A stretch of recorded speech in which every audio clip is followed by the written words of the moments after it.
Stunning testimony during yesterday's House hearing on the origins of COVID-19.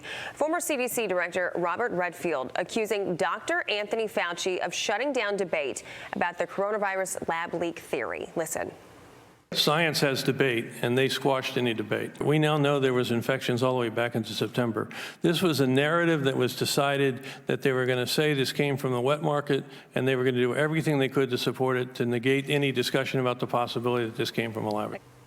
Louisiana Congressman Mike Johnson is a member of the House Judiciary Committee and the Committee on the Weaponization of the Federal Government, and he joins us now. Congressman, why was Anthony Fauci so committed to pushing his narrative at all costs and at the expense of the truth?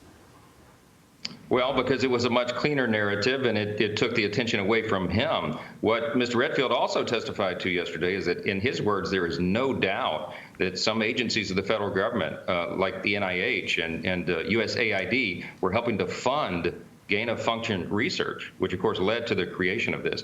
Dr. Fauci instead went with the narrative that it came from an animal, because obviously that would be an accidental natural occurrence, and the implications are far less dangerous for him and all those people involved. So with hearing all of this, how will Fauci and these entities of the federal government, how are they going to be held accountable? Well, we've got to present all the facts. There's a long, deliberate process that goes along with this because we're going to do it very deliberately. This is not about politics. This is about restoring the people's faith in our institutions of government itself. There will be accountability for anyone involved in that. It appears that Dr. Fauci is one of those persons to whom accountability is owed because he effectively tried to cover this up. I mean, that is what the documents and the evidence are proving. There's mounting evidence of this.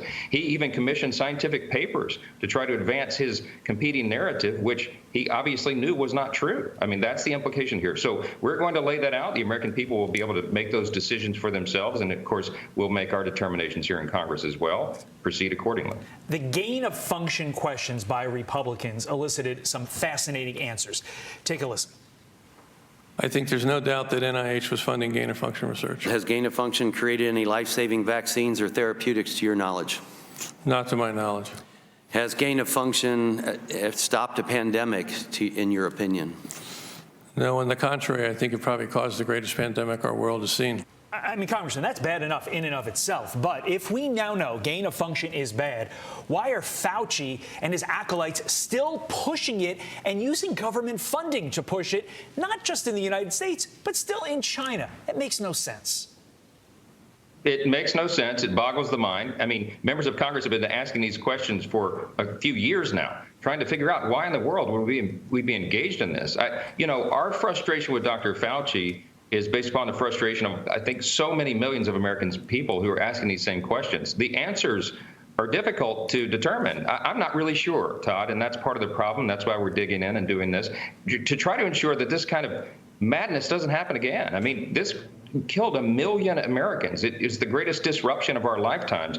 Effectively, it went about destroying large parts of the U.S. economy. I mean, the implications of this and the reverberations go on and on and on, and we have to ensure this never, ever happens again. Well, speaking of madness, the Twitter Files journalists are set to testify before the House Subcommittee on the Weaponization of the Federal Government today, and you will be one of those lawmakers asking them questions. What do you want to know?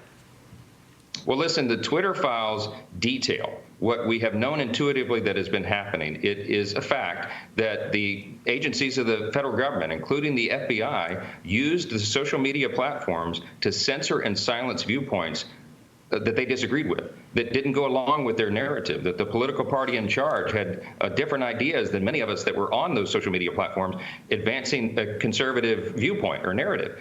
That happened. We know that the FBI was effectively using Twitter as a subsidiary, and Twitter was dutifully doing what the FBI instructed them to do, and that is to censor and silence certain accounts and posts and tweets. It went on and on. We know this, and we're going to unfurl that today for the American people to see. Well, it's concerning because I'm not quite sure why the federal government thinks they have any business sticking their nose into that. Congressman Mike Johnson, thank you so much for your time.